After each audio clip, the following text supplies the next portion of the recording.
And g'day friends and fans, welcome to Dave Talk Stuff Ukraine War Update for the 19th of November 2025. Yesterday, CloudStrike went down and a lot of my uploads were disrupted. I had to do a lot of manual uploads later. Some uploads still failed and you probably will see them shortly. But hopefully the order is preserved. Hopefully. It's really annoying, but, you know, it's the internet, you know. I think the only one I can't fix is X. I think they deleted all the videos or something. They were all zero length anyway. There was some sort of really unexplained incident over at Cloudflare. I don't think they're ever going to admit what truly happened, whether it was a power outage or hacking. But either way, welcome back. I really appreciate the views. I see the view count is slowly going up. So a lot of people do want the truth, after all. A lot of people can't handle the truth.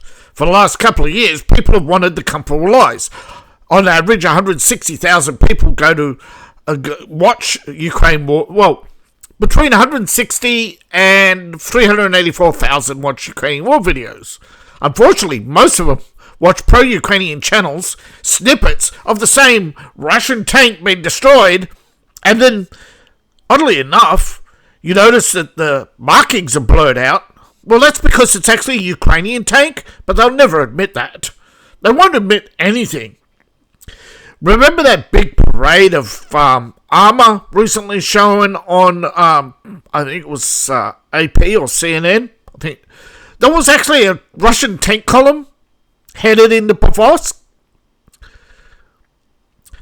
They called it Ukrainian reinforcements. It was actually Russian reinforcements. Instead of admitting the lie, or admitting they made a mistake, but I'm pretty sure they knew it was a lie, they just took it down. Now, I should have, if I'd captured it in time, I would be showing you.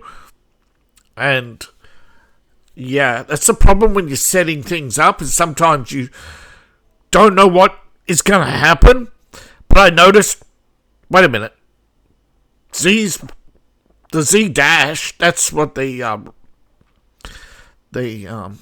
Russians put on their tanks. The Yukis have different, they have their little flag markings on the side. But there's also one where they were showing another column of reinforcements headed for Huli, which actually turned out to be 2016 footage of training. You see the actual numbers under, some of them actually do, if you look. Put the dates under the photographs. Why are they using a 2016? I can understand that they're using a 2016 file photograph because they haven't got anything else to use. But you should highlight that fact. Now, there's been a lot of dramatic events in the last 48 hours. POC has officially fallen. The Ukrainians have withdrawn to Mir. I know I'm not saying the names right. There was a bomb planted on I think I did cover it briefly. I'm pretty sure I covered this. Poland had said, watch as Poland manages to miraculously arrest somebody, which they have. And of course, ta-da, they turned out to be Ukrainians, as I said they would be. I warned you for a while. The Russians have been putting out notice after notice. Hey, the Ukrainians are planting false flags against you. And they dismiss it. The Russians have been informing Poland and Romania and other countries that the Ukrainians are planting false flags and the Netherlands too, to drag you into war with Russia. Now, they're cooperating with authorities and say they were working for the Russians. Of course, most people don't believe them.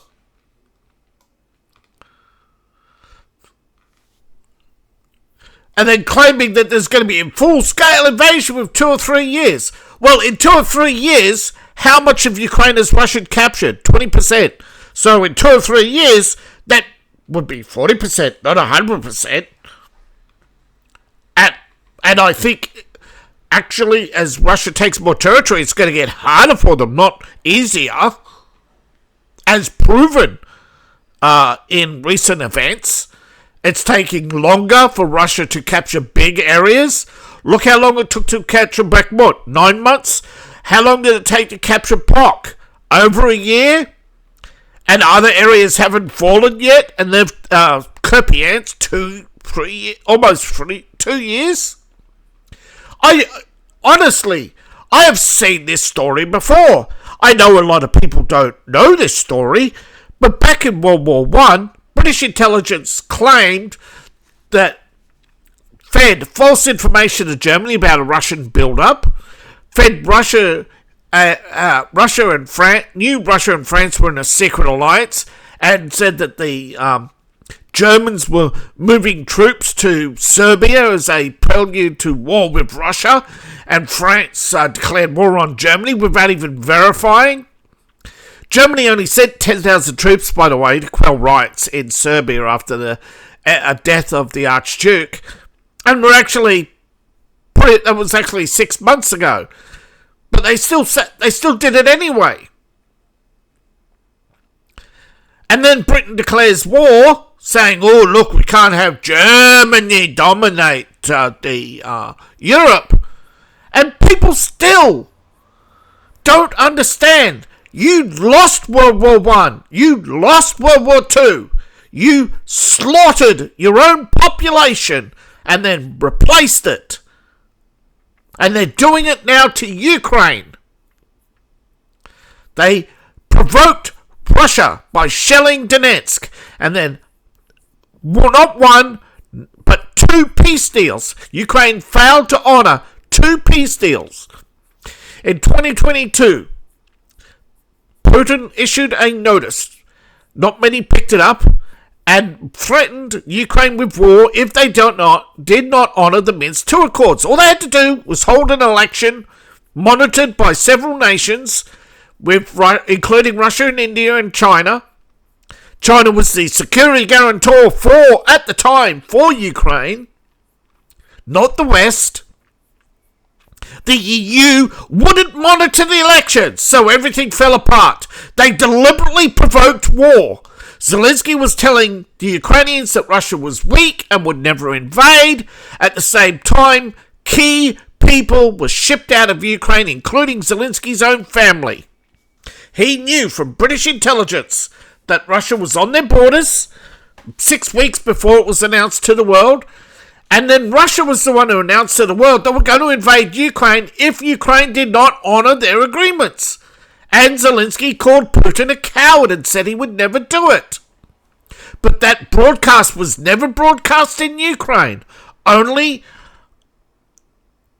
external media, right? And then, after broadcasting the message to Russia, they deleted it from their social media.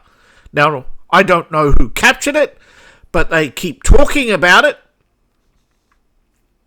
Many people have talked about how Zelensky provoked Russia. But the West doesn't want to know.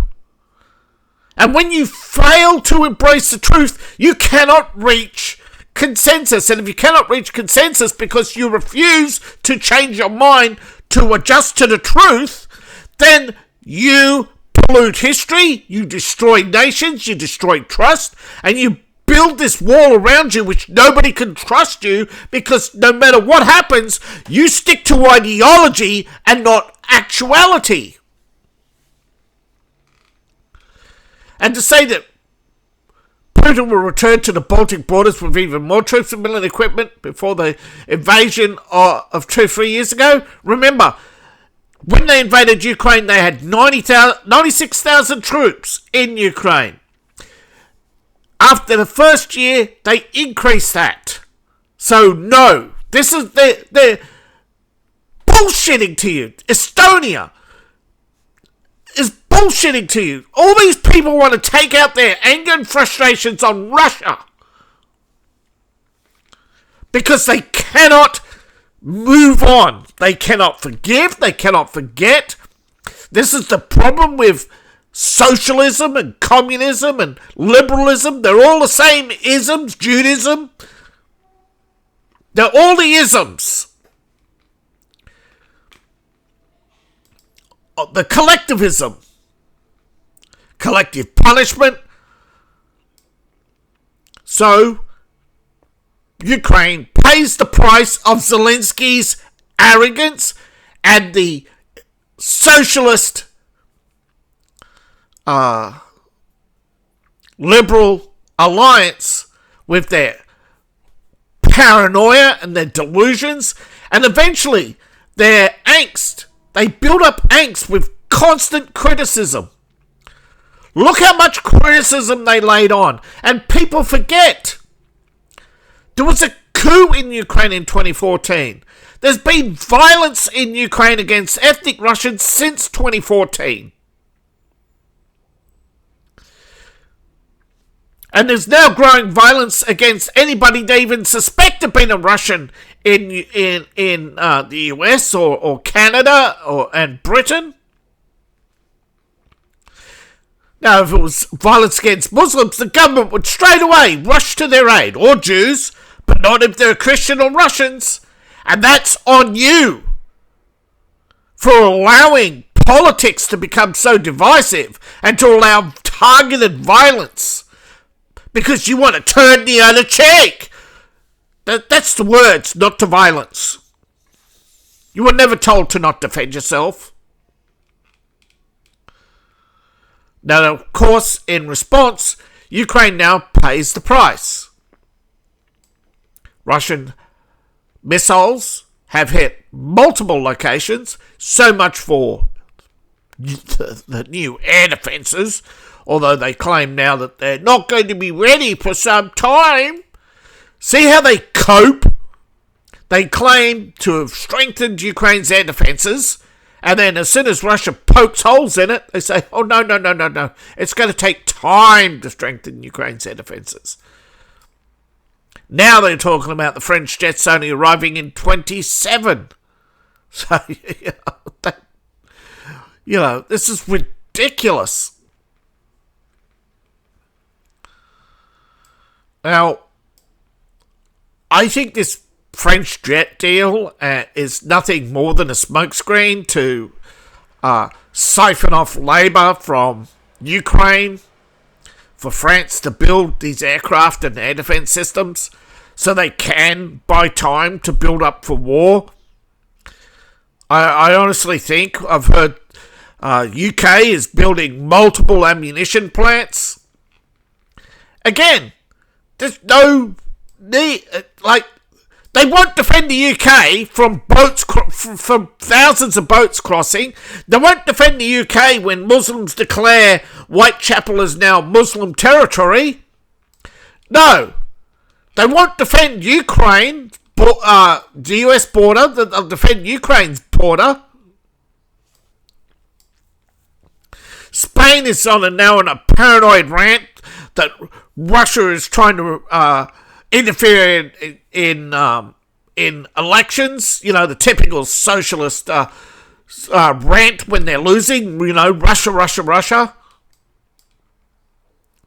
Now, as we go around the map, there's only small gains here in Kupiansk, as the Russians have now key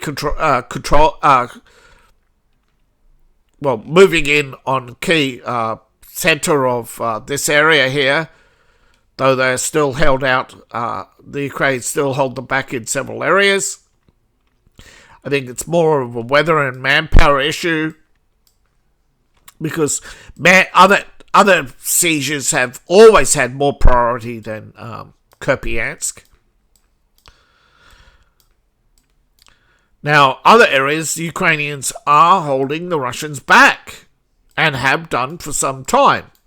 Now, Russia's attacked Seversk before and was actually pushed back, though the Ukrainian offensive eventually fizzled out and has been obliterated. A waste of manpower could have gone into defending Silvesk and holding back the Russians when they returned. Now, fighting and attacks on Kosk has resumed, though fighting in other areas, again, fizzled out. There's been fighting in other areas, as you can see. Russia's narrowed the gap here. Well, they've extended their...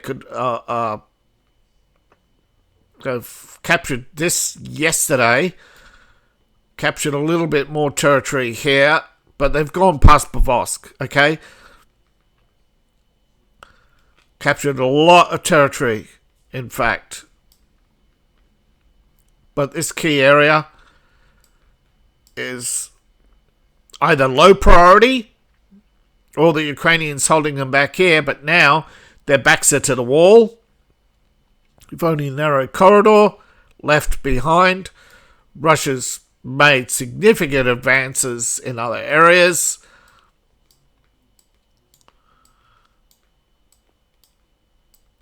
As you can see, they've broken through the Ukrainian lines in multiple areas and advanced. They're now in firing range with short-range artillery of Hulipol. Civilians have been evacuating for the last 24 hours because the Russian advance caught them off guard. The Ukrainians thought they had the Russian army contained. And again, after severe attacks on supply lines, they've also attacked a gas and oil shipment headed for Ukraine. So that has severely cut fuel for the Ukrainian army.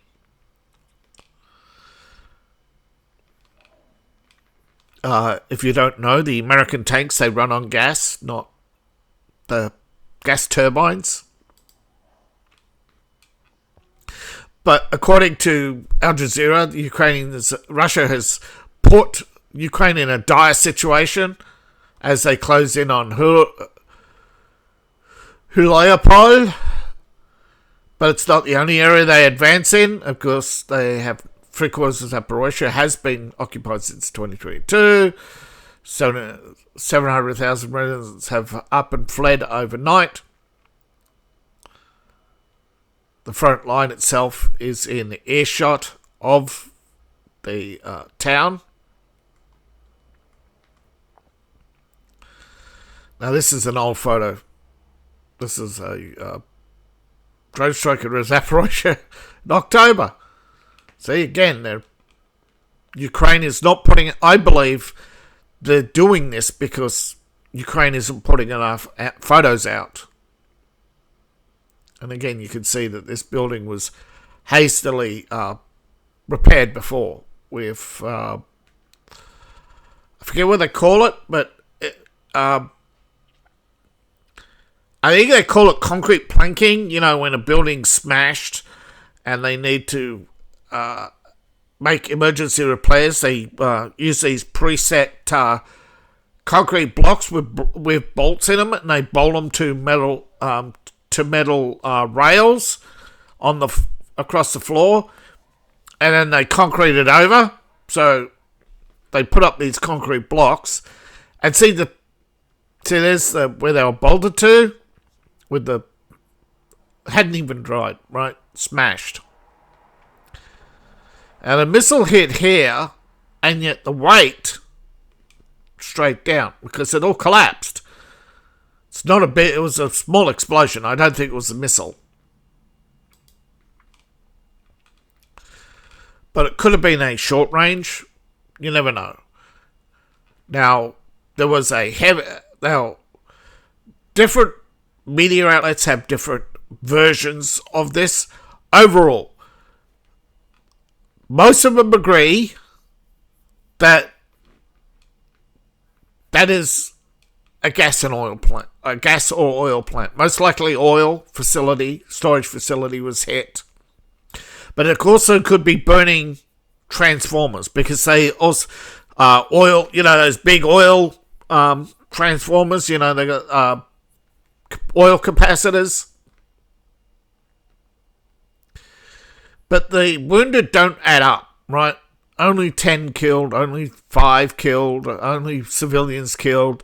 Ukraine forbids military deaths to be reported. So whenever you see a dead headline with out of Ukraine, know it's redacted, worse than the Epstein files, okay?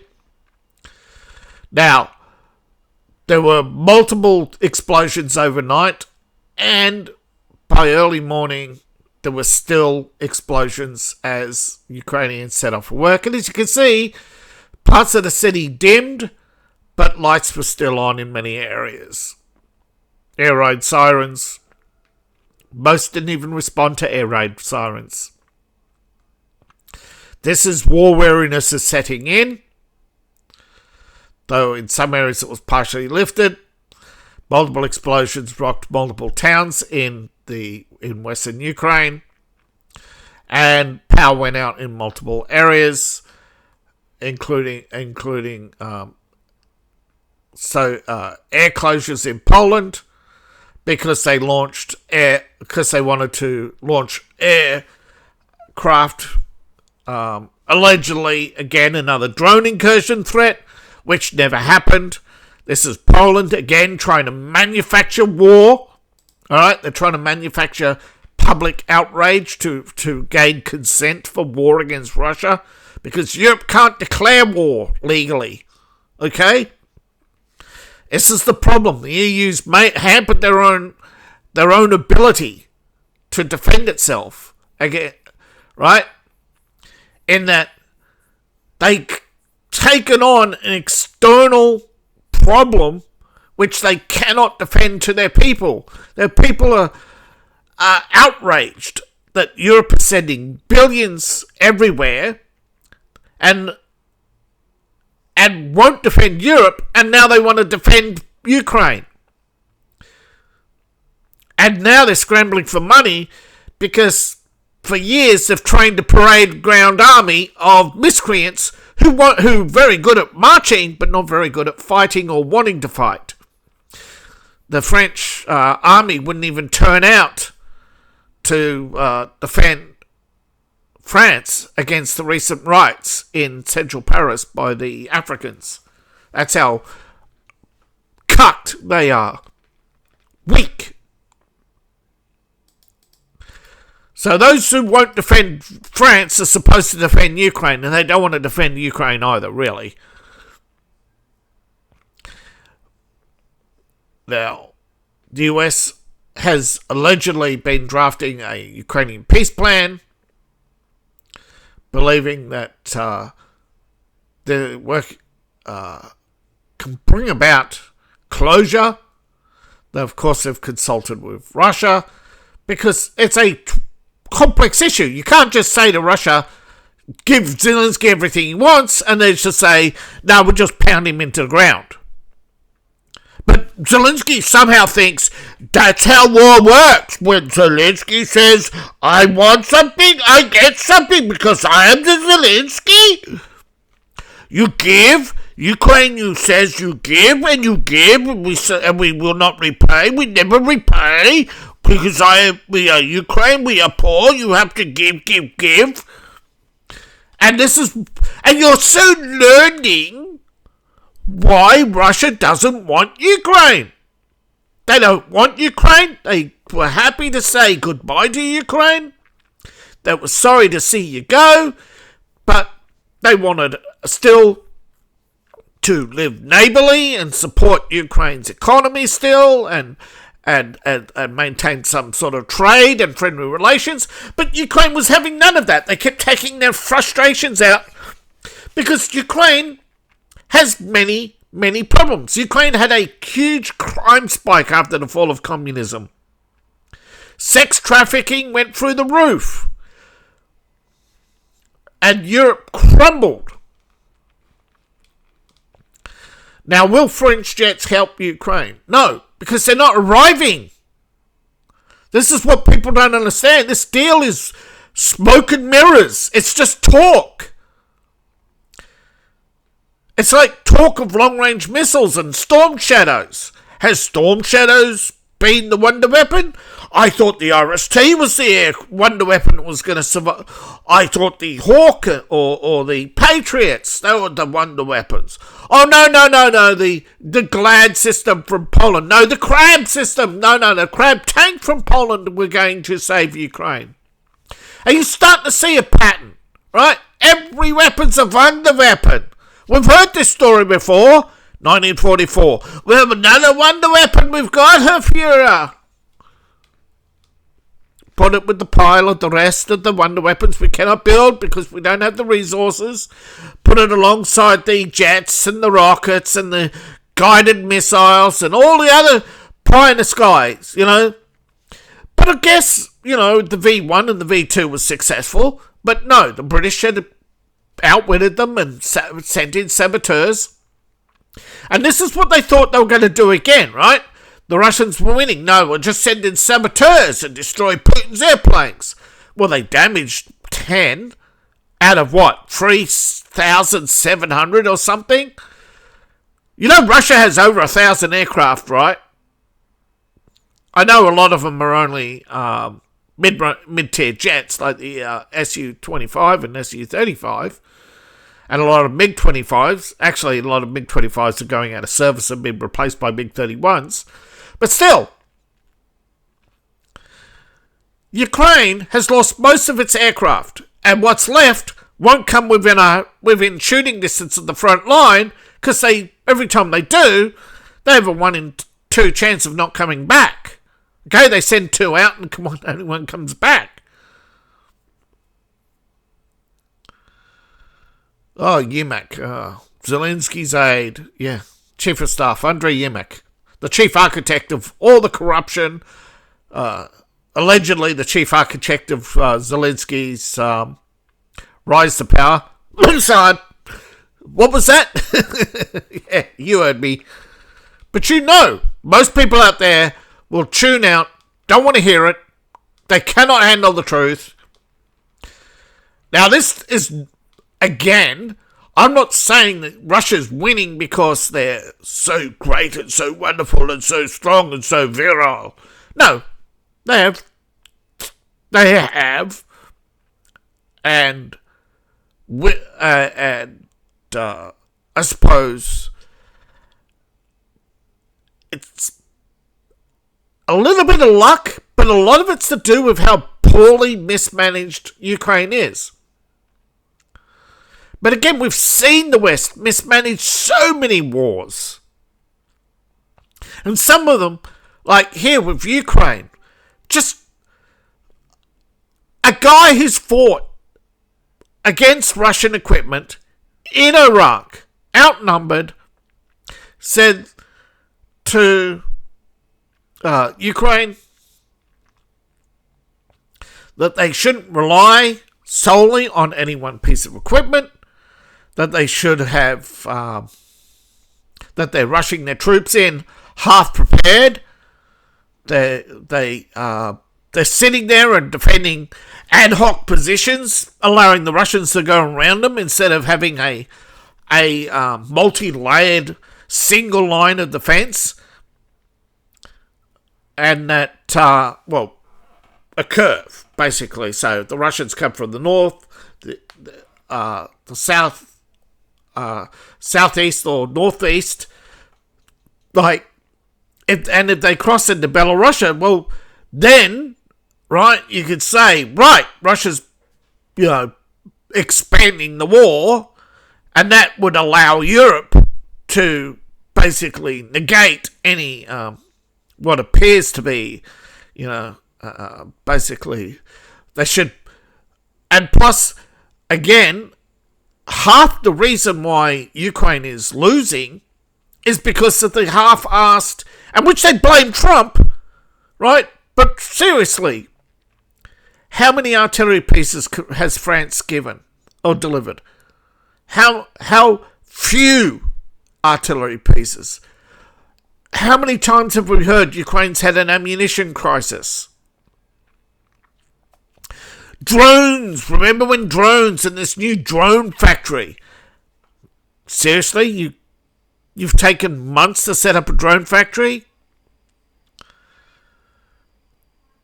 Again, it's such mismanagement with so much money going into committees and feasibility studies and consultancies. And of course, that doesn't include the corruption, but it should, because it's one of the things is why Ukraine doesn't have adequate air defenses is because hundreds of millions don't make it to the purchasing of air defenses.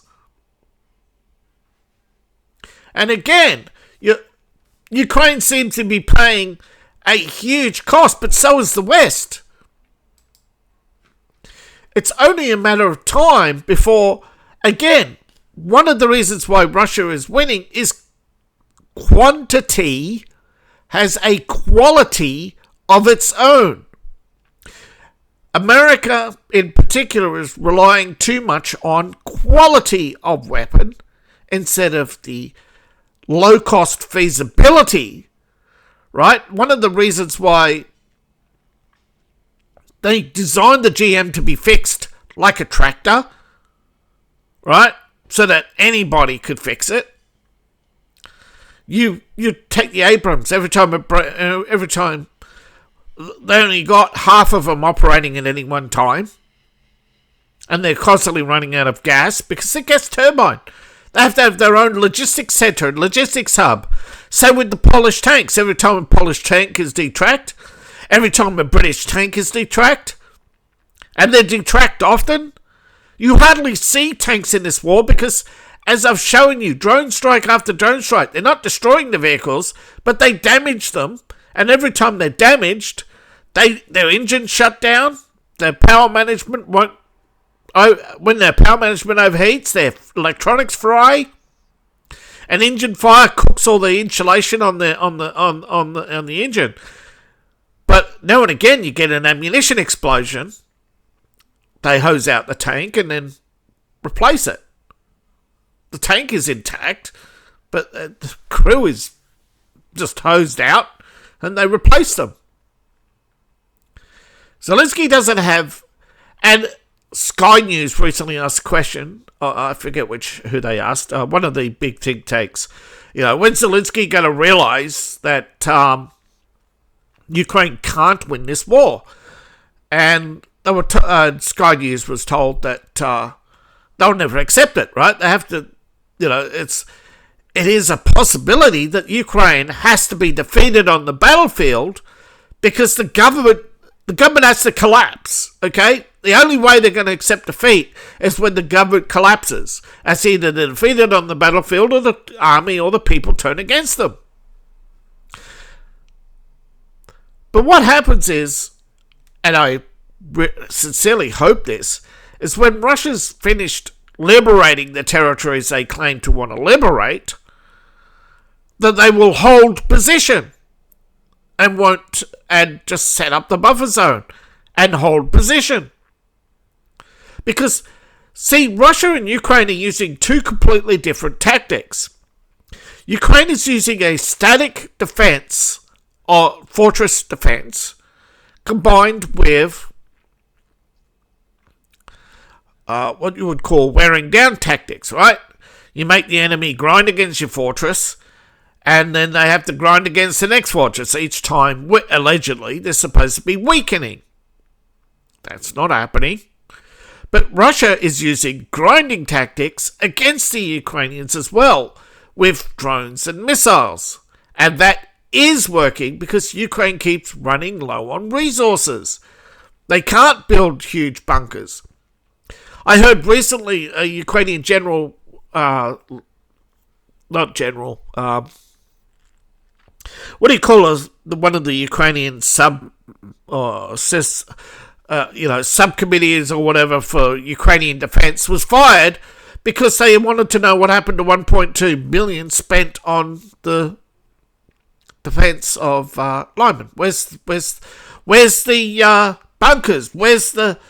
They got plywood bunkers. All the money went on contractors, not materials. Just a ministerial shuffle and a few, ministerial assistants get fired, but nobody got jailed for the corruption. It's 1.2 billion. A series of bunkers and trenches, and I've seen this, right? Anybody played a war game, what's the first thing you do? You've got mines, you've got dragon's teeth, you've got those huge hedgehogs, steel bars, tank barriers.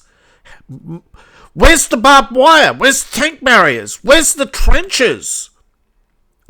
They're not even proper foxholes. Even some of the Russian field bunkers are better, sandbag and like 3 layers of logs, and they're built up and they've got the camo nets. But Ukraine's had years to prepare some of these defences because they knew the Russians. They have no third line. They're hastily putting together ad hoc. And that's why they're losing. They're losing not because they're cowards. They're not losing because they're retreating, that they don't want to fight. They don't have substandard equipment. And in some cases, they do have better equipment than the Russians. It's just inadequate levels of equipment, inadequate levels of training, inadequate air defences, because all the air defences are at the cities, or highlighting basically where their factories are by putting well, it's hard to hide factory these days, thermal and electromagnetic imaging will show them, plus just the sheer movement of people.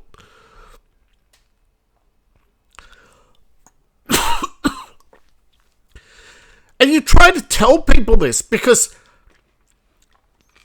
but they're so emotionally invested in Ukraine winning, just so they can feel something.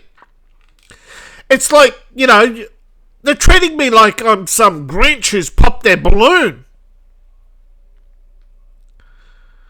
Or, I didn't steal your lunch money. I'm just bringing you the events as they... And this is a massive Durrani attack on a single location. Each one, however, a lot of them are being shot down, but some of them are making it through. And they're hitting. Ukraine's air defences, inadequate. They're just firing off into the air, tracers. And the Russian missiles are still coming in. What are they firing at? They must be jammed. Their guidance must be jammed. That's what I think. But they're obviously hitting gas. That's those orange explosions. See, look. See, they've got secondary explosions, and now they've got broad fire. They've hit the target.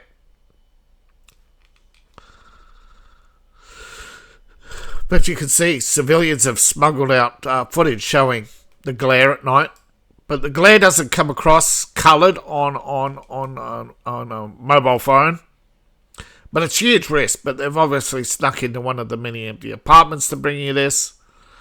People are in Ukraine for different reasons showing you what's happening.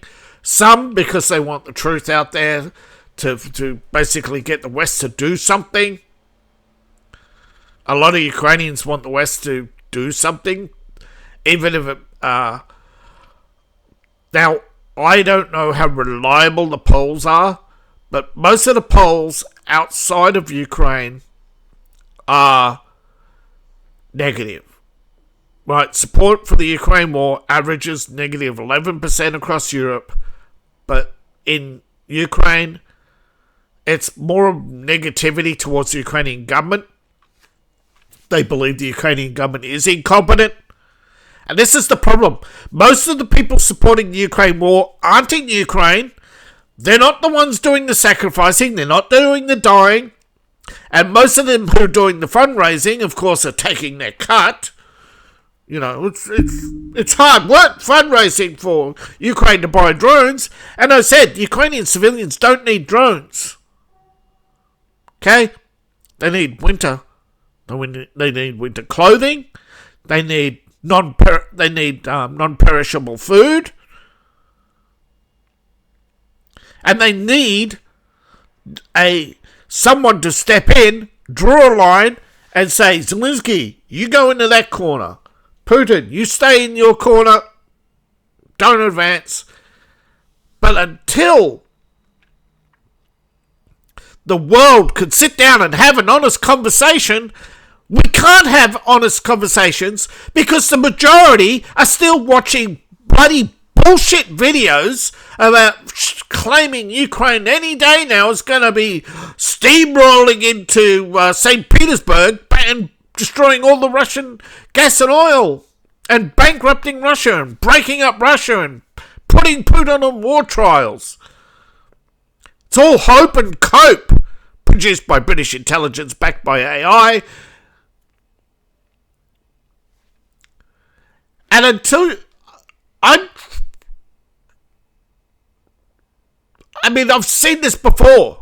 The left, I was only a student, but I've seen the left turn from supporting Kuwait and going against and down with Saddam to supporting Saddam and claiming that American imperialism is only invading Iraq for imperialism.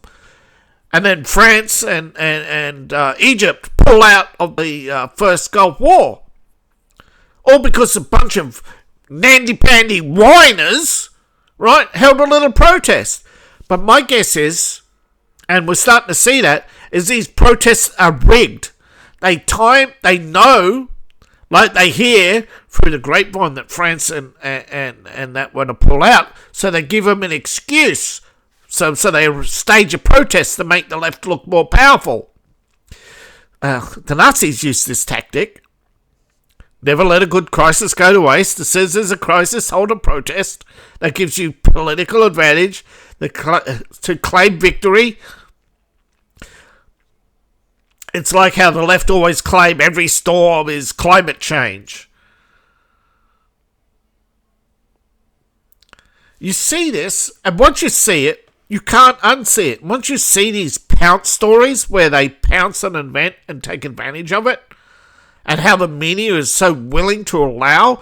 But as I said yesterday, a liar will find people who are willing to be lied to. Truth tellers are just left behind in the dust by those who want the comfortable lie, the stroking of their ego. This is not about pro-Russia or anti-Ukraine. This is about facts. And the fact is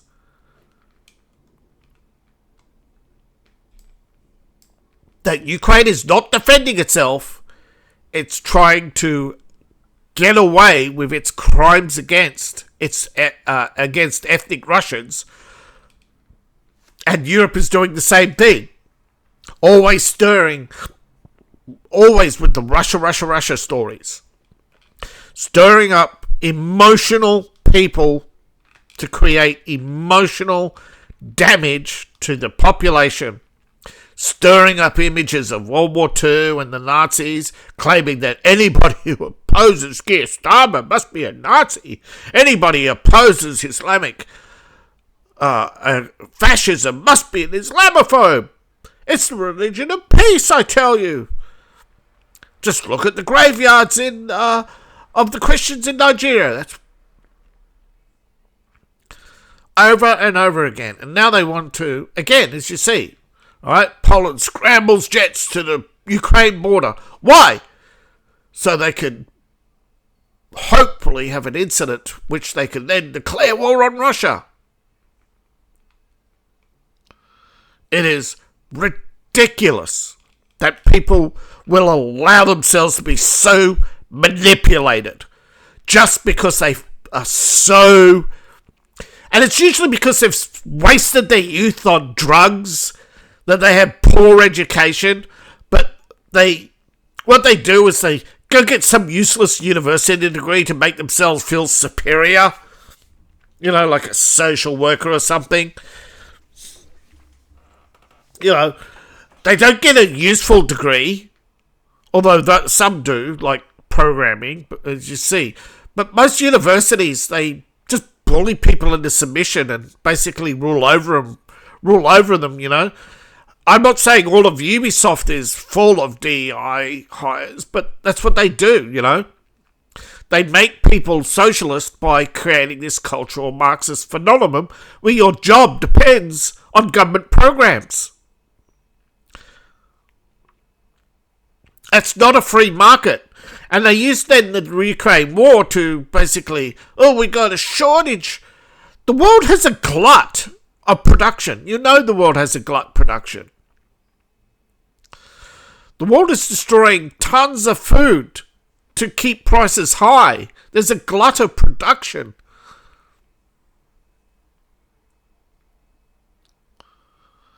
We're being robbed by our governments where they fund farmers not to produce food, or they buy up the corn and turn it into oil, which is bad for you. They ignored safety standards for so long under Biden that, you know, baby food formula was infected with bacteria, which affected brain development. So for the last 20 years, you can see why there's a decline in the population. They're deliberately poisoning us. But instead of doing something, people just sit there. It's like the Ukraine war. People will sit there watching it. But do you pick up the phone and say, no, you're distracted by Epstein instead of real issues? Epstein's gone. How about going after and the real predators? They're probably also gone. Biden had the files for 4 years. Now all of a sudden they care? Really, it's political theatre. And the sooner people grow up, the sooner people go, yeah, it is a Band-Aid that should have been ripped off. I'm not saying that it should never have been released. I'm just saying, for 4 years, they withheld the files from you, and now they suddenly care. It's like Ukraine. Oh, they didn't care about the war in Ukraine until Russia invaded. They didn't care about ethnic cleansing. Then what about Kosovo? Because they wanted an airbase in Kosovo. They didn't invade Kosovo to save the Muslims. They did that for the British to save their relationship with Saudi Arabia. Grow up. You've been manipulated. Let me help you deprogram. Seriously, you need to deprogram. But of course, I need your financial support. I need to make a living. I need to be able to... I'm not rich. Not one of these rich Hollywood streamers sitting in their mansion. Isn't it amazing that most of these successful streamers were already successful people? They had money at a time when, you know... You look how much some of these gaming rigs cost. $3,800. Streaming cards, capture cards, huge hard drives. They're not poor. They got money to sit around playing World of Warcraft for 8 hours and a day. But you can support me on Ko-Fi, Patreon, buy my books, buy my merch. All my links are in the link tree. Description below, in my profile, or scan the QR code on the screen. Really appreciate those who bought my book recently, and hoping that hoping that some of you will join my Patreon. So please, thank you. See you in the next video, and bye for now.